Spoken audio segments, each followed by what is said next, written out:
I've been a fan of Tim's and a follower, I should rather say a follower of Tim's, for more than 30 years.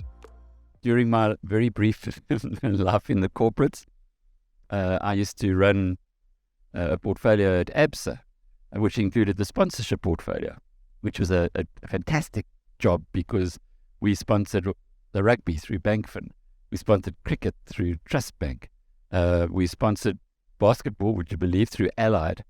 But we also sponsored the Sports Science Institute in Cape Town, which is where I met Tim for the first time, with Mornay du Plessis, the Springbok rugby captain, ex-Springbok rugby captain, and got to know Tim and analyze. And obviously when you're giving people money, you watch it quite closely and you see what kind of return on investment you're achieving with the money of the company that you're representing.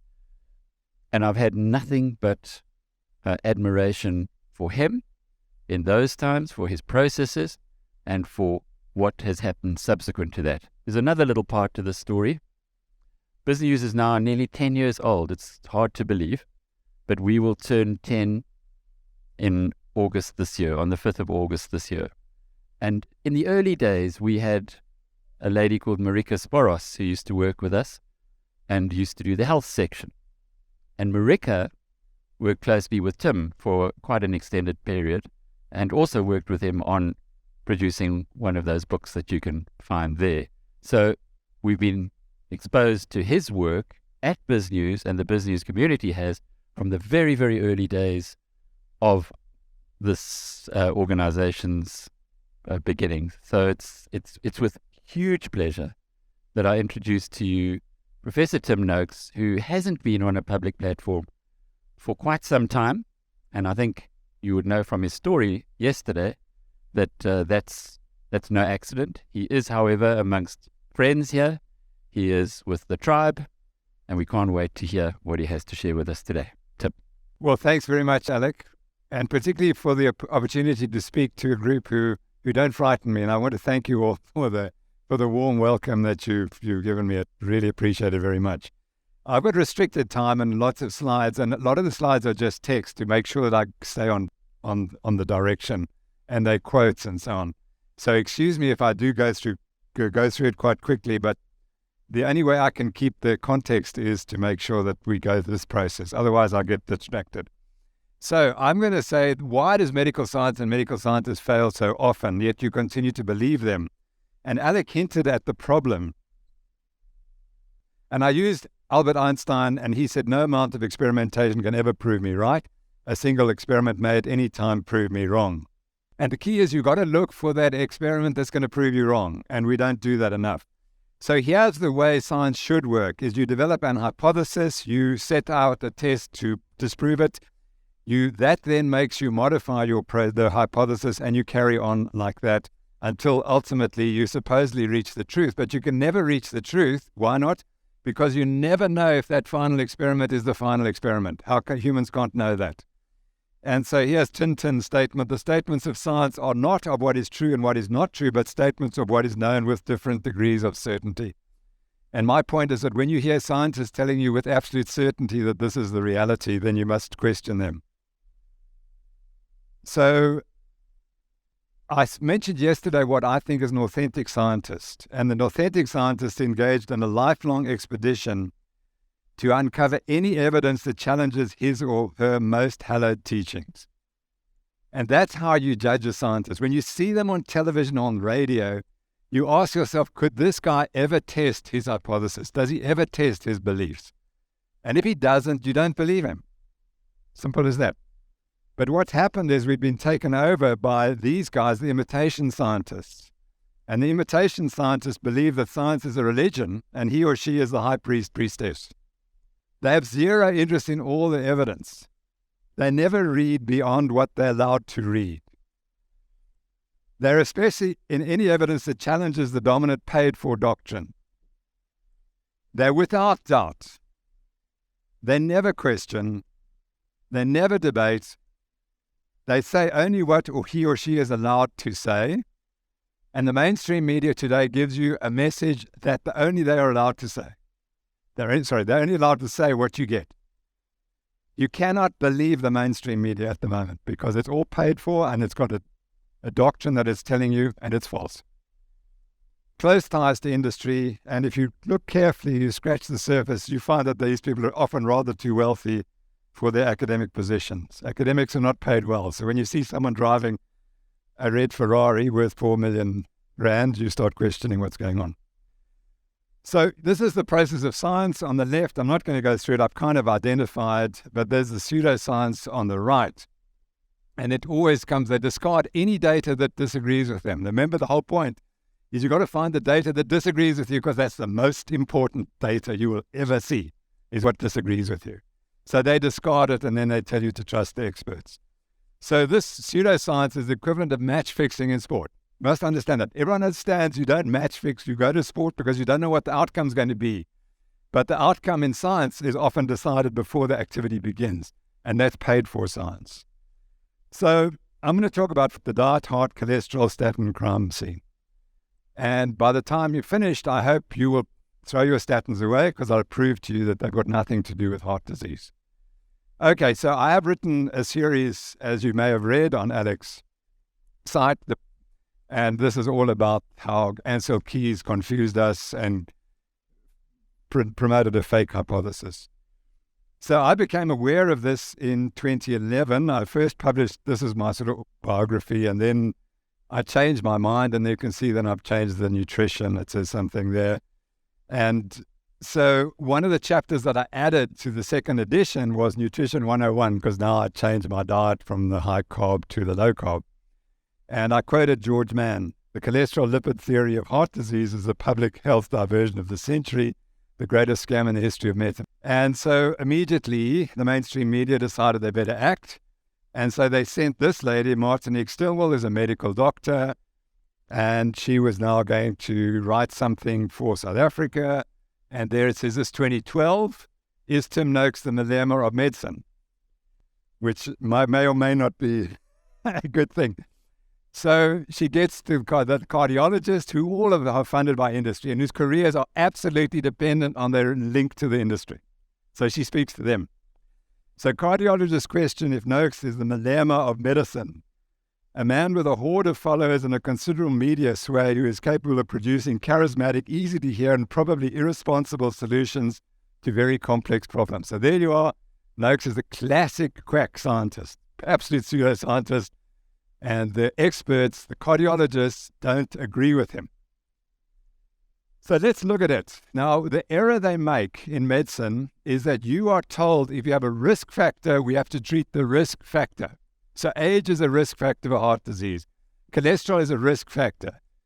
In medical care, we shouldn't be worried about risk factors because they are not causal. We've got to look, what is the cause? And I hope you'll go away today understanding in medicine, you have to find the cause and you treat the cause. You can't treat so-called risk factors. Risk factors may be reasons why things happen, but they aren't the cause. So this guy said, for cause to have any real meaning in science, it must be the sole requisite without which the disease cannot occur.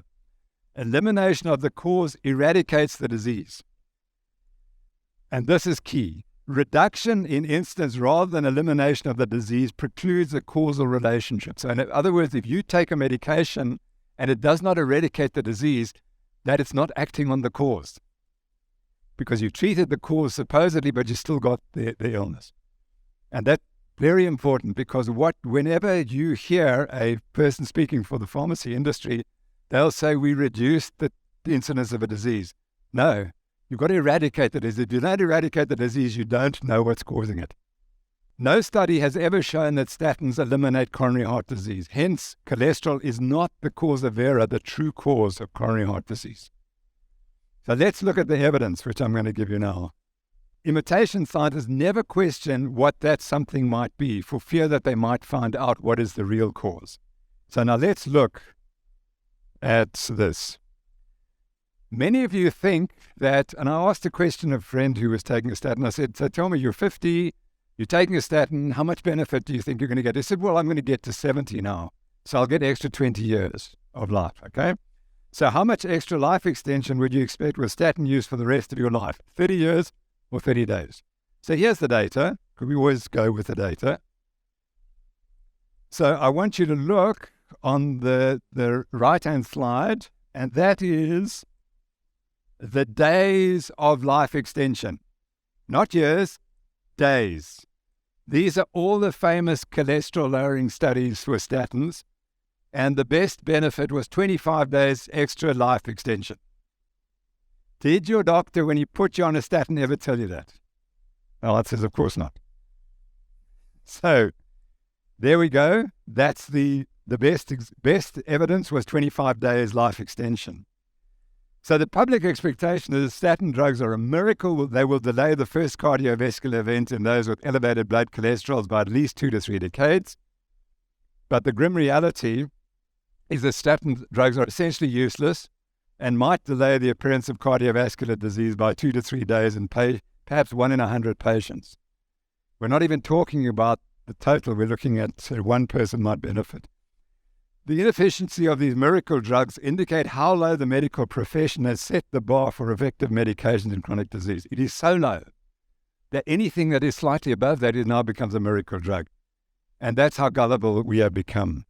The grim reality, the inefficiency of these drugs indicates that elevated blood cholesterol concentration cannot be the causa vera of heart disease, the real cause.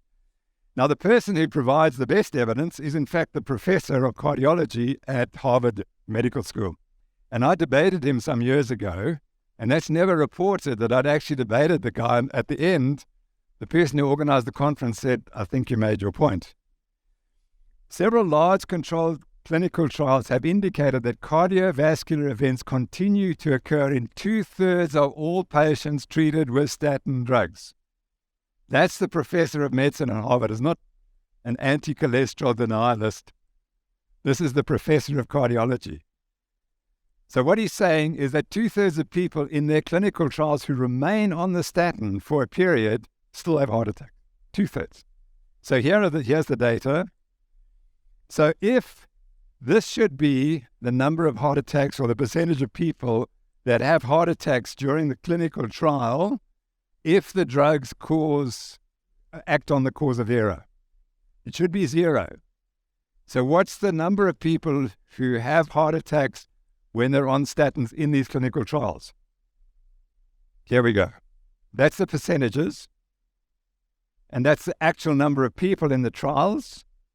And so the end result of 51,000 people receiving the therapy, 70%, i.e. 7 out of 10, nevertheless suffered a cardiovascular event while taking these miracle drugs. Is this a miracle drug? Obviously not. And you were told that taking the statin drug will prevent you from ever having a cardiovascular event or stroke, and you believe them. So what do they say? It's the patient's fault. It can't be the fault of the medication. It can't be that the hypothesis is wrong. No, that can't be possible. The patient is wrong. The patient don't take their medication or that don't modify their lifestyle. Actually, no, Professor Libby. If a drug that lowers blood cholesterol concentrations to the normal range does not prevent further coronary events in those with initially elevated blood cholesterol concentrations, then cholesterol is not the causa vera of coronary events. You, a Harvard professor of medicine, have just proven without realizing it that the diet, heart, and lipid hypotheses are both wrong. That's a definitive evidence if you want it. Okay, no one really cares that the real pandemic today is type 2 diabetes and obesity. And that's the crime scene. So I was part of the cause of the crime scene because I wrote this book. And then I said you must eat high carbohydrate diets. And despite running all these marathons, I nevertheless developed type 2 diabetes, which fortunately is in remission. My blood glucose this morning was 5.4, which is way in the normal range. And what saved my life was that I read this book on the right, The New Atkins for the New You, by three of my great friends now, Westman, Verlick, and Finney. And that made me realize I got it all wrong and I better change. It took me 2 hours reading that book. I said, there's the evidence. You can't deny that evidence. We then wrote this book, and that caused massive problems. The book is over there, and I'll explain to you the problems it caused me. So at the time, people started writing to me and saying, Dr. Noakes, the diet's amazing, etc. So I took 120 of the people who'd written to me, and I reported this article in South African Medical Journal.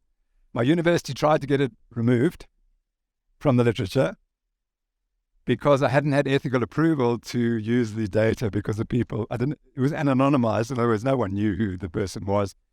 But that wasn't the reason they wanted to remove, of course. So this was one guy who wrote to me. On the left, in July 2012, on the right, March 2013. That slide is now 7 months different. So he goes from that to that in 7 months. On the left, he had all the problems that goes with the metabolic syndrome and this disease. He had a sugar processed food addiction. He had insulin resistance, and this has caused visceral obesity, etc., etc.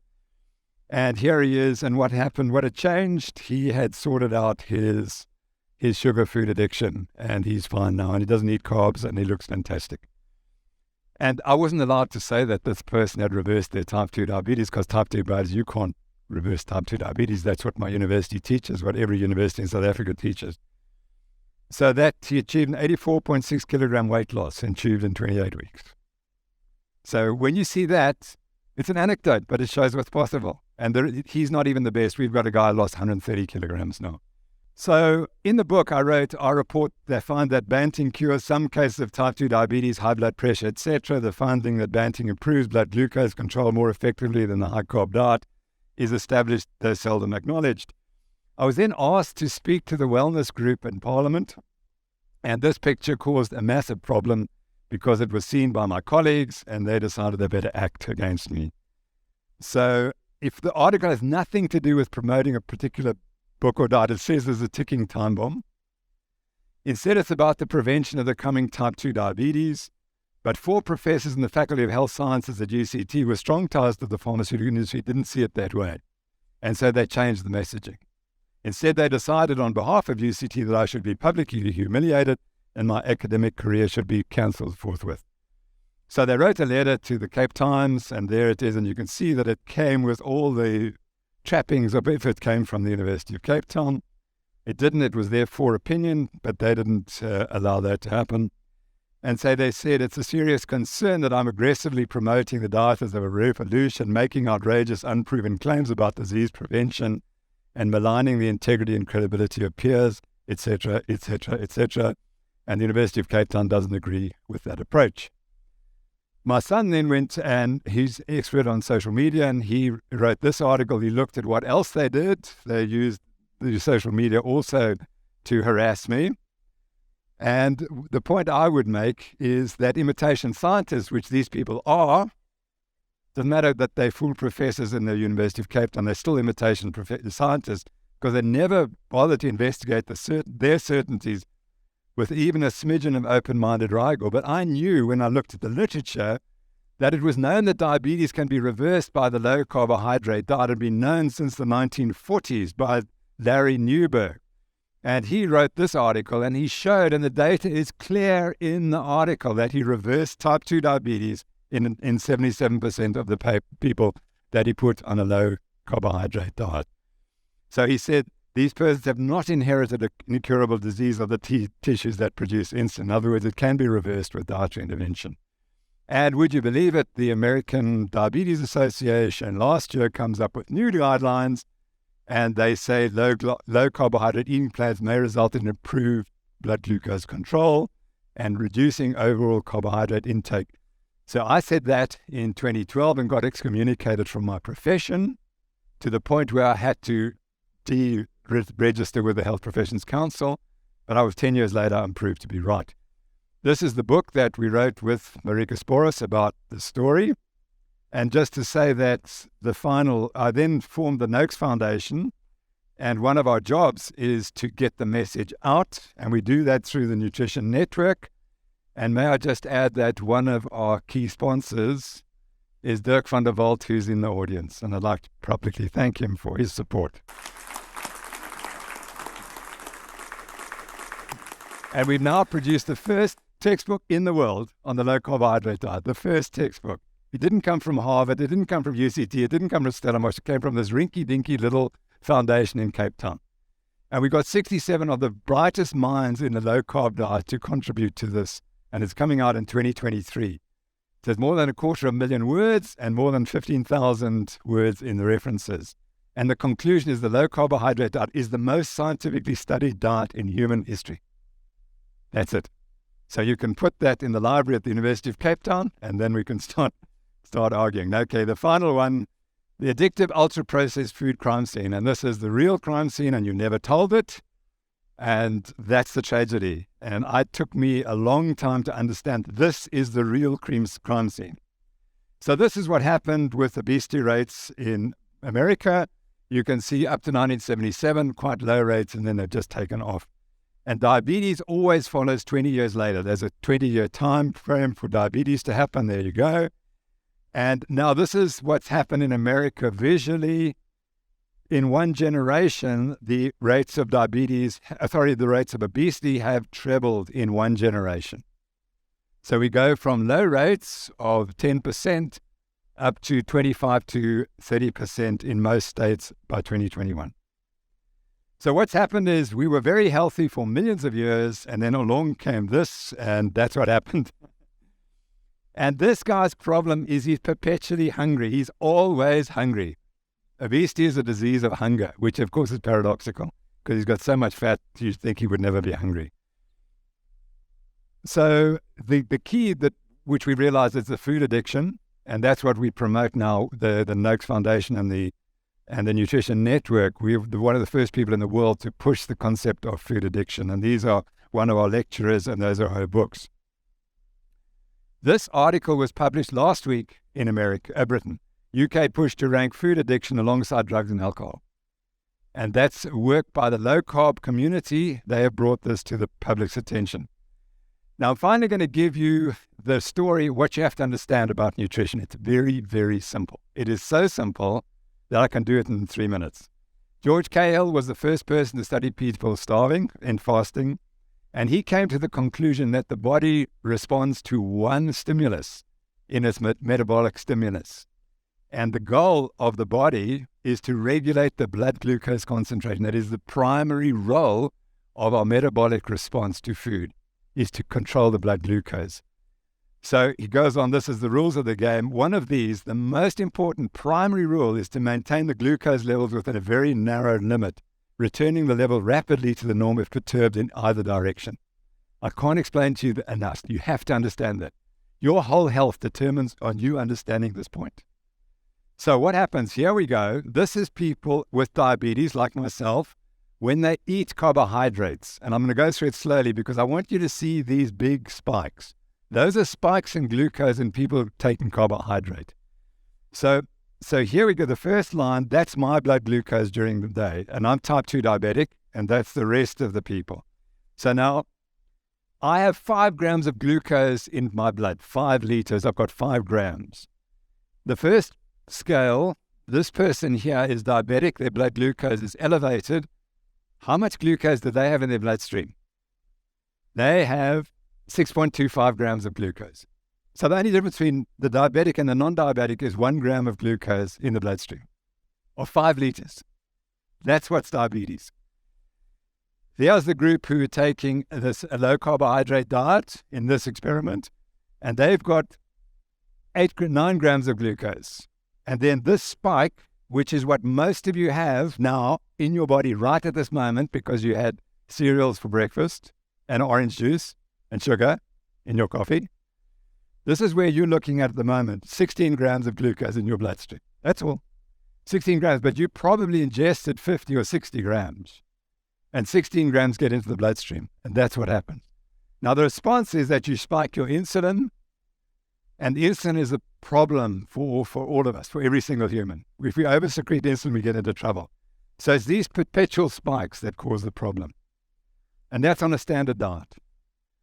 And the only way you can correct that and get your insulin down on a 24-hour basis is just you've got to get rid of the carbs.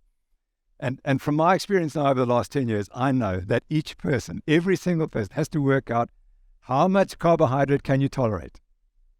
So if a patient comes to me, I would say, so how much carbohydrate can you tolerate? What do you mean, doc? I mean, how much can you tolerate? And the way we find out is by checking your insulin, your glucose. So if you really want to help your health, get a glucose monitor, measure your glucose regularly, but particularly in the mornings and after meals. and you want this, this is what you want. You want something that's completely flat, because then your insulin is flat and then you'll be healthy. So, and this is why we have the twin pandemics of obesity and type 2 diabetes mellitus, because we're eating addictive foods that are highly processed, which the goal is to make you eat this rubbish. So what happens next is you then get the metabolic syndrome, and this is what happens. Once you start putting on weight and you look like this guy or that lady, when you start looking like that, this is what's happening in your body. And what do the doctors want you to do? Take a statin. The statin is not going to address this. This is because of what you're putting in your mouth. And that's why you get abnormal LDL cholesterol, type 2 diabetes, central obesity, and hypertension. That's what's happening. And every day you put more carbs in, it just goes round and round until you present with one of these diseases. So here we have how we practice medicine is we put all these things in a separate compartment, and we have different treatments, but they're all the same. They all result from insulin resistance. So I'm profoundly insulin resistant. Many people are insulin sensitive. They sit on the right-hand side. But if you're like me and you're insulin resistant, this is your life. You will develop one or more of these diseases. There is no other way. And the only way you can find out is find out how much carbohydrate can you tolerate. It's got nothing to do with saturated fat. It's got nothing to do with fat. It's all the carbohydrates. And there are ways we can check it. The keys are to measure this value, and then the LDL cholesterol and the LDL cholesterol, and the triglycerides. Those tell us what we need to know. Your insulin, your triglycerides, and your HDL cholesterol. You're never asked to test those things, and those are what to tell you how healthy you are. Right. So what happens in our lives is that we're insulin sensitive, non-diabetic, and we start eating the modern ultra-processed food diet. We develop all these conditions. And the treatment is not to treat these with medication. The treatment is to get you back on real foods. That's the treatment. So all of medicine is false. This is not going to help. You've got to remove the cause of error. The cause of error is that ultra-processed food diet. So there we have it. What's the elephant in the room? Everyone's focused on obesity, calories input, cholesterol, saturated fat, statins. The elephant in the room is ultra-processed foods, food addiction, insulin resistance, hyperinsulinemia, and fatty liver disease. And if you want to live a long, healthy life, that's what you've got to address. And you've got to ignore all of this. Thank you very much.